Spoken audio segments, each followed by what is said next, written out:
Olá, bom dia, amados irmãos, classe Zacá, classe rica. Recebam um abraço apertado e sabendo que o nosso Deus, Ele está cuidando de todas as coisas. Essas situações acontecem, não sabemos o motivo, mas tudo existe um propósito e o Senhor está no controle de todas as coisas. E aí, vamos começar a nossa aula, hoje um pouco mais cedo, né? Antes do culto, para que possamos estudar a palavra de Deus. Muito importante a gente estar alicerçado, em conhecimento, para que não sejamos enganados. A palavra de Deus, ela sempre entra de um modo maravilhoso para o nosso conhecimento, né? Então, vá lá, pegue sua Bíblia, sua revista, se prepare porque vai começar a nossa aula, lição 15, carta do apóstolo Paulo a Tito, né? Vamos começar orando para a gente começar a nossa aula. Vamos orar. Senhor Deus, Pai querido, Pai amado, louvado e engrandecido seja teu nome, nome que está acima de todo e qualquer nome.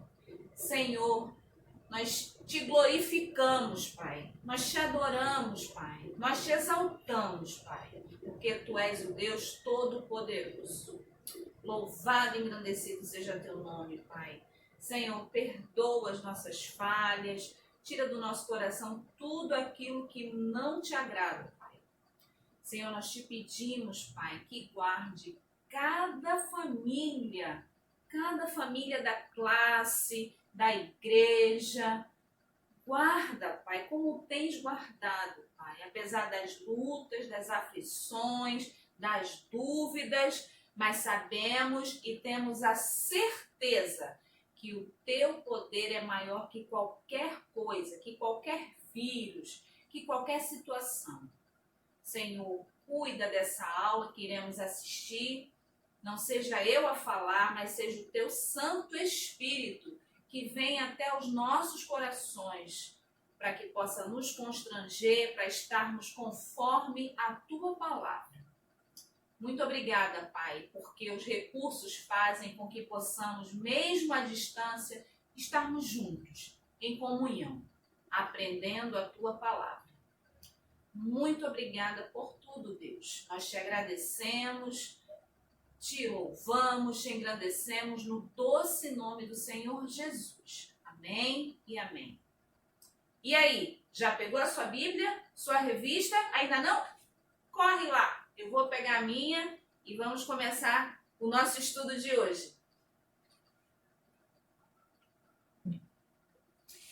Então, como a gente já tinha falado, estaremos hoje estudando a carta para Tito. Quem foi que escreveu mesmo? Isso, Paulo! Muito bem, vocês estão ligadinhos, hein? Então vamos lá. Hoje nós estamos na lição 15, né? O capítulo 2, dos versículos 1 até o versículo 10. Vamos ler a palavra de Deus. Mas você ensine o que está de acordo com a sã doutrina. Quanto aos homens idosos, que sejam moderados, respeitáveis, sensatos, sadios na fé, no amor e na perseverança. Do mesmo modo, quanto às mulheres idosas, que tenham conduta reverente, não sejam caluniadoras, nem escravizadas a muito vinho, que sejam mestras do bem, a fim de instruírem as jovens recém-casadas a amar o marido e os filhos, a serem sensatas, puras, boas donas de casa, bondosas, sujeitas ao marido, para que a palavra de Deus não seja difamada. Versículo 6. Do mesmo modo, quanto aos mais jovens, exorte-os para que, em todas as coisas, sejam moderados. Seja você mesmo um exemplo de boas obras. No ensino, mostre integridade, reverência, linguagem sadia e irrepreensível, para que o adversário seja envergonhado, não tendo nada de mal a dizer a nosso respeito. Quanto aos servos, que sejam em tudo obedientes ao seu Senhor, dando-lhe motivo de satisfação, que não sejam respondões, nem furtem, mas que deem prova de toda a fidelidade, a fim de que, em todas as coisas, manifestem a beleza da doutrina de Deus, nosso Salvador. Amém, né? Então, na lição anterior, nós aprendemos que Paulo, né, fez a recomendação a Tito para que ele providenciasse os presbíteros, né, os pastores, para a igreja que fica lá em Éfeso, não é isso? Porque Tito está na igreja em Éfeso, não foi? Não, peraí. Creta. Vilma, Creta, não é em Éfeso, Vilma? Muito bem, isso aí, você tá ligado? Muito bom, isso mesmo. Vamos lá. E por que Paulo escreveu essa carta para Tito? Vamos relembrar um pouquinho lá na nossa primeira aula. Por quê? Para que Tito pudesse estar instruído nessa igreja que eles estavam formando, né? Para que Tito fosse o pastor e formasse outros pastores, porque ele sozinho não daria conta. Eram muitos lugares. Então, Paulo, da mesma forma que escreveu as cartas para Timóteo, escreve para Tito, também filho da fé de Paulo, né? Filho na fé de Paulo. E na aula passada, a gente viu, né, com o irmão Gutenberg, que Paulo fala para Tito para ele começar formando presbíteros, pastores, né, para que possam auxiliá-lo no combate às falsas doutrinas, aos falsos mestres. E esses falsos mestres, eles estavam fora da igreja? A gente reconhece rapidamente. Não, eles estavam inseridos na igreja de Creta. Então, por isso, esse cuidado que Paulo tinha em instruir tanto Timóteo quanto a Tito, né? E aí agora, nesse capítulo 2, ele dá instrução para outras classes. Já é uma instrução não congregacional, é uma instrução mais em separado. Em especial, nesse capítulo 2, ele dá instruções para a família. Então, vamos falar ponto a ponto, né, nos versículos sobre essa palavra de Paulo a Tito. Vamos lá. No 2:1. Mas você ensine o que está de acordo com uma sã doutrina. Aqui, Paulo vem falar em que a sã doutrina deve estar em todo o tempo no palavreado de Tito. Viu? Então quer dizer que Tito só vai poder falar da Bíblia, né? Só vai poder falar de teologia. Não é isso. Mesmo sem ele estar num momento de pregação, no momento de levar a palavra do Evangelho, ele precisa estar notadamente falando palavras, falando coisas que estejam em consonância com a palavra de Deus, né?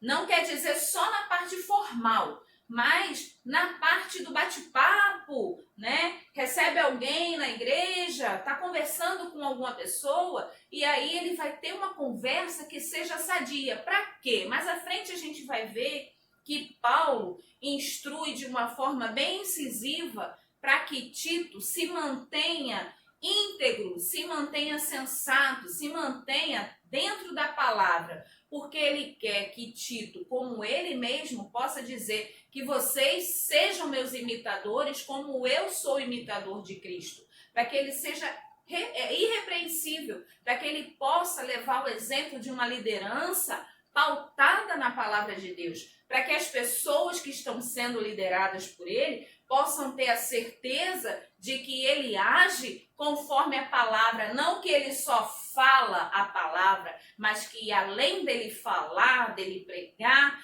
ele também age conforme a palavra, que não seja aquilo, faça o que eu falo, mas não faça o que eu falo, mas não faça o que eu faço, né? Esse ditado aí, me confundi agora, mas é isso aí.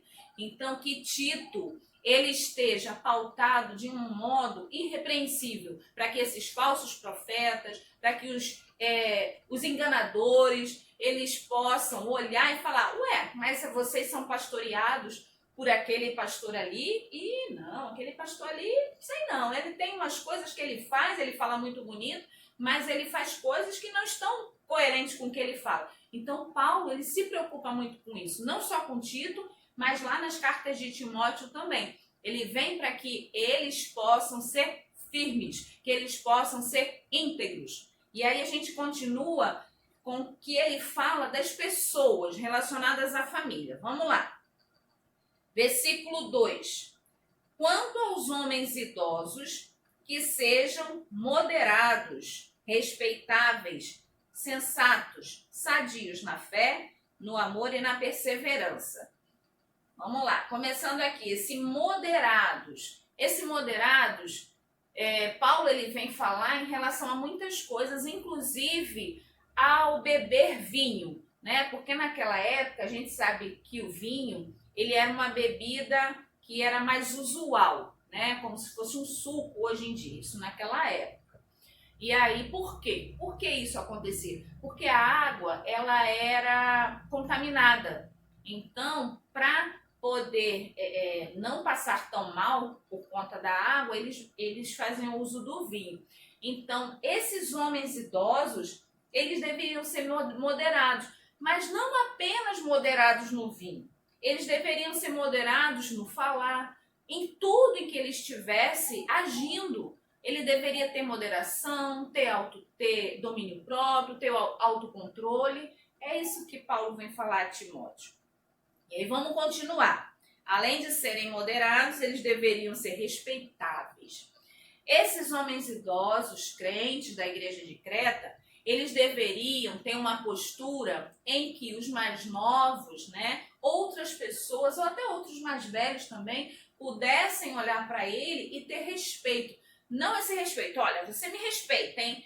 Não, que eles pudessem ser como se fossem exemplo, né? Pessoas que você pode admirar, que você pode pedir um conselho, né? Quantas pessoas que são mais idosas que a gente chega para eles e pede um conselho. Então era isso que Paulo estava falando para Tito.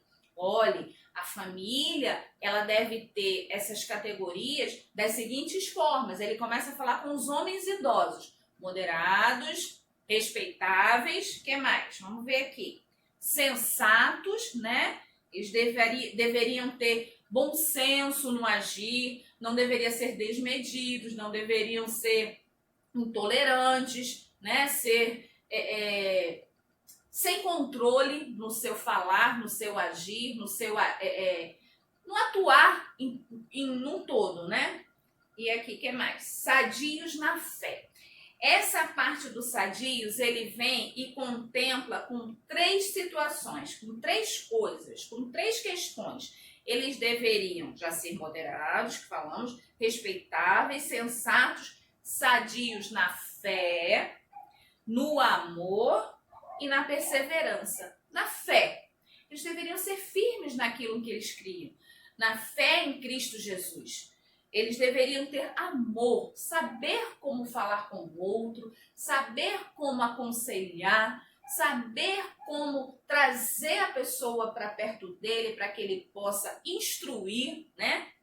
E perseverança, serem pacientes, não serem enlouquecidos, destemidos, quererem por conta própria, não, porque tem que ser assim, do jeito que eu quero, não. Eles deveriam ter perseverança, eles deveriam ter longanimidade, ter paciência. E aí, continuando na classe em que ele vai falando, falou do homem mais velho, agora vamos ver no 3. Do mesmo modo, quanto às mulheres idosas, agora são as mulheres idosas, olha, o que ele fala? Que tenham conduta reverente, não sejam caluniadoras, nem escravizadas a muito vinho. Então, vamos falar esse pedaço. Primeiro, olha como é que ele começa esse versículo.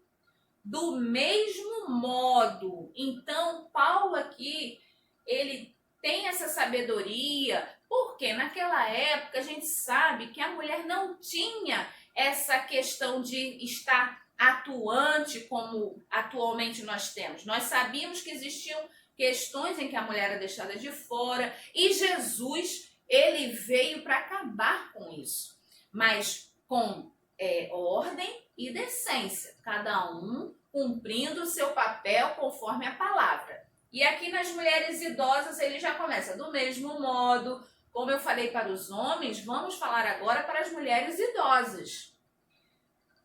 Tenham conduta reverente. Conduta reverente significa num todo. A partir do momento em que você olha para aquela mulher idosa e você vê que ela tem uma postura condizente com uma pessoa que está dentro do Evangelho, que segue o Evangelho, que é um crente em Cristo Jesus, lá na igreja de Creta. Começar pela vestimenta, pelo modo de agir, né?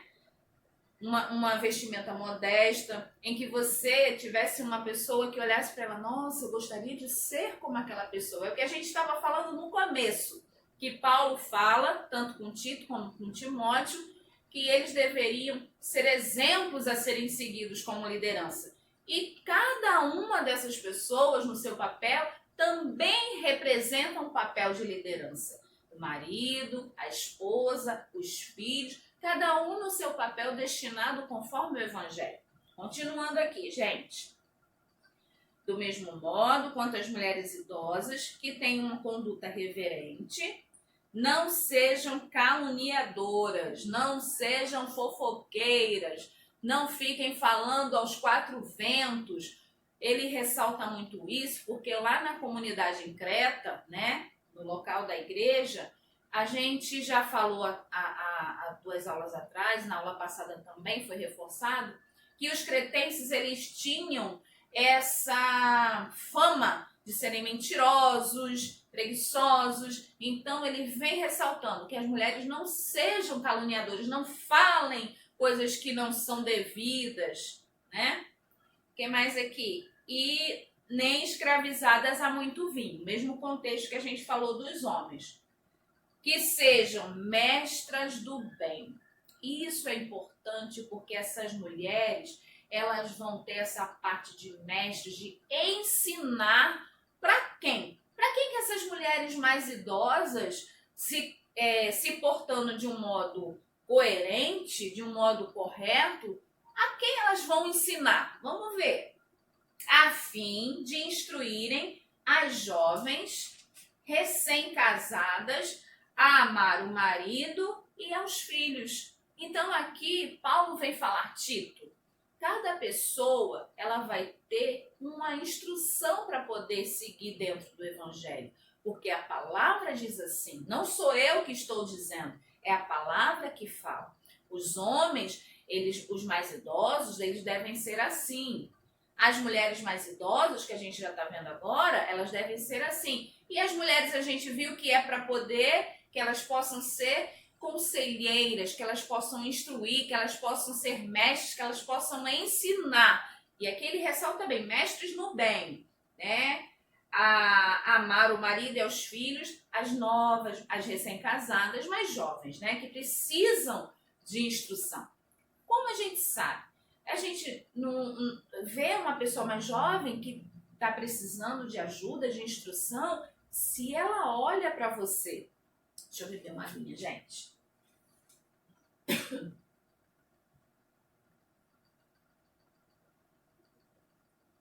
Se ela olha para você e vai até você pedir um conselho, é porque ela vê essas características de uma pessoa que é mestre do bem.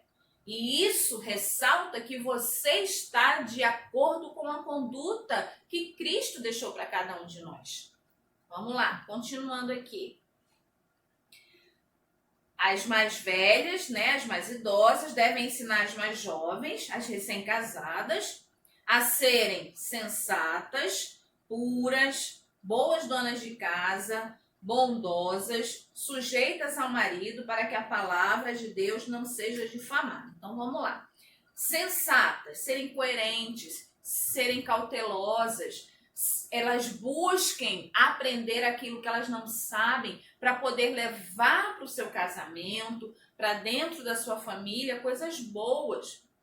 Que ela possa ser uma mulher para edificar o seu lar. Puras, que sejam puras, a palavra já por si só já esclarece, né? Que sejam puras de coração, que não sejam dadas as maldades, as fofocas, as maledicências. Boas donas de casa. Isso não quer dizer que as mulheres não poderiam trabalhar. Naquela época já era mais difícil, mas trazendo para os dias de hoje não é isso. Mas que possa conciliar e atender essa questão de ser uma boa dona de casa. Bondosas, que sejam boas, sujeitas ao marido. Isso a gente já aprendeu lá em Efésios 5, do 22 ao 24, que fala dessa parte da sujeição da esposa. E a gente sempre ressalta que essa sujeição, essa submissão, ela não pode ser trazida através de humilhação, através de palavras rudes, não. Essa sujeição é para um homem que seja um exemplo cristão de homem.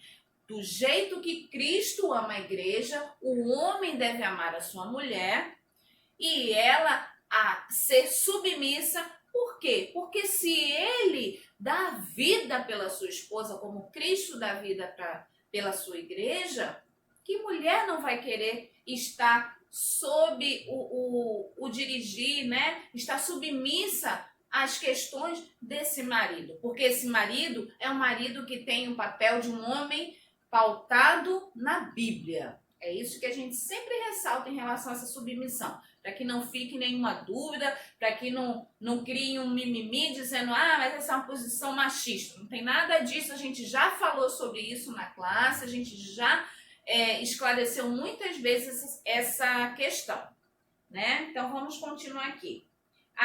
Para que sejam sujeitas ao marido, para que a palavra de Deus não seja difamada, né? Então a gente já vê em vários momentos na palavra de Deus, na Bíblia, em que Deus fala sobre essa sujeição. E aí a gente já esclareceu que não é uma sujeição através de grito, através de grosseria. Isso é pecado.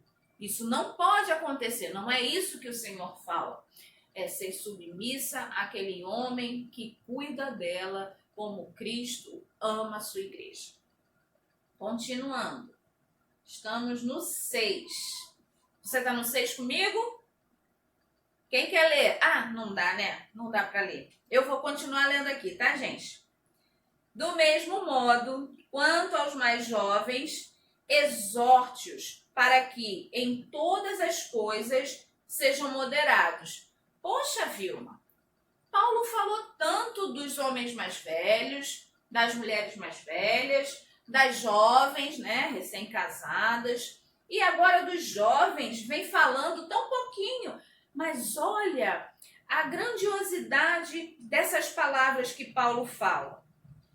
No mesmo modo já engloba tudo que foi falado anteriormente. Quanto aos mais jovens, exorte-os, oriente-os, para que em todas as coisas sejam moderados. Aí vem uma questão... Desculpa, gente, deixa eu beber mais um pouquinho de água.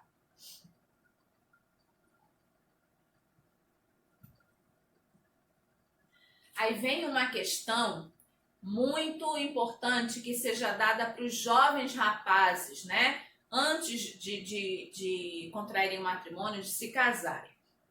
Que esses homens, eles possam começar a se formar para que possam estar prontos a uma vida adulta, a um casamento, a cuidar de um lar, a formar uma família, que não sejam aqueles homens que vão se alongando, trazendo aquela infância, aquela infantilidade. No estudo que eu estava fazendo, eu vi que se fala muito dessa questão dos homens que querem continuar sendo meninos. Então, que as moças possam olhar para aquele rapaz e digam, não, aquele rapaz, ele mostra que ele tem um perfil, que ele tem um caráter de Cristo, que ele está se formando, se aperfeiçoando para ser um bom marido, um bom pai de família. E não que seja um menino a vida toda. É isso que Paulo vem falar. Que sejam moderados, nada de exagero. Ah, eu gosto de assistir esse filminho. Ah, agora tem a nova versão do filminho. Gente, por favor, né? Não é que não possa assistir o filminho, mas que seja com moderação, porque tudo em excesso faz mal, até o fácil. Vamos lá. Onde que eu tô? 7. Seja você mesmo um exemplo de boas obras. Aqui Paulo já vem falar com Tito diretamente.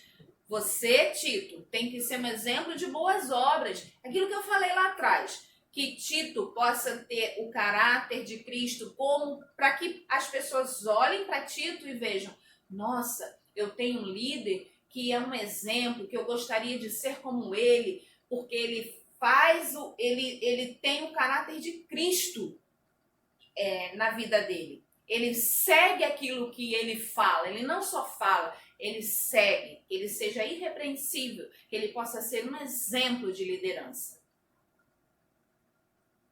No ensino, mostre integridade, reverência, linguagem sadia e irrepreensível, para que o adversário seja envergonhado, não tendo nada de mal a dizer a nosso respeito. Como a gente já falou também, reforçando, observa aquela pessoa. Ah, eu tô de olho para ver se ele vai, dar algum vacilo, porque ele é da PIB de Santa Cruz. Ó, vamos ficar de olho para ver se ele vai vacilar. Era assim que os adversários ficavam, observando para ver se Tito ou alguém da sua igreja, tá vendo? Olha lá, ó, é da igreja daquele pastor, do pastor Tito. E ó, tá fazendo errado. Olha, aquele pastor, o pastor Tito, faz tudo errado. Então, era isso que Paulo vinha com essa preocupação, esse afinco de poder passar para Tito essas questões. E ele está pautado, firme, com o caráter de Cristo. 9. Quanto aos servos, que sejam em tudo obedientes ao seu Senhor, dando-lhe motivo de satisfação. Peraí, viu? Você tinha falado no começo que era um grupo relacionado à família. E agora você está falando ali na palavra que Paulo está falando dos servos. Sim, Paulo nunca foi a favor da escravidão, mas era um contexto da época. E aquele crente que tivesse os seus servos deveria tratar a cada um dos seus servos como membro da família. Por isso que Paulo engloba aqui os servos, porque a palavra de Deus ela não se contradiz. Então vamos voltar aqui para o versículo 9.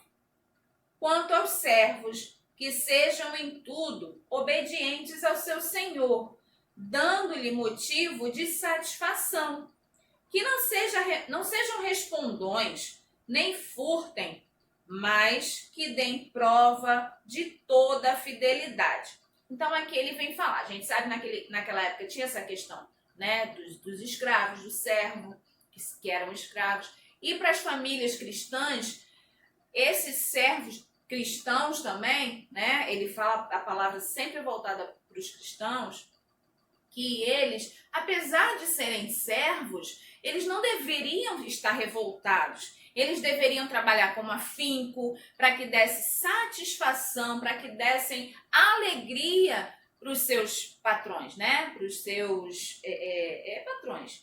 E não deveriam furtar, porque eles talvez em algum momento se sentissem, poxa, ele tem tanto, eu não tenho nada, se eu pegar aqui não vai nem sentir falta. Não, que não fizessem isso, que não respondessem mal, que fossem respeitadores, que trabalhassem com afinco, que trabalhassem com responsabilidade, com alegria, mesmo que achassem que poderiam estar sendo desvalorizados, mas que eles pudessem estar trabalhando não para o homem, mas para o Senhor.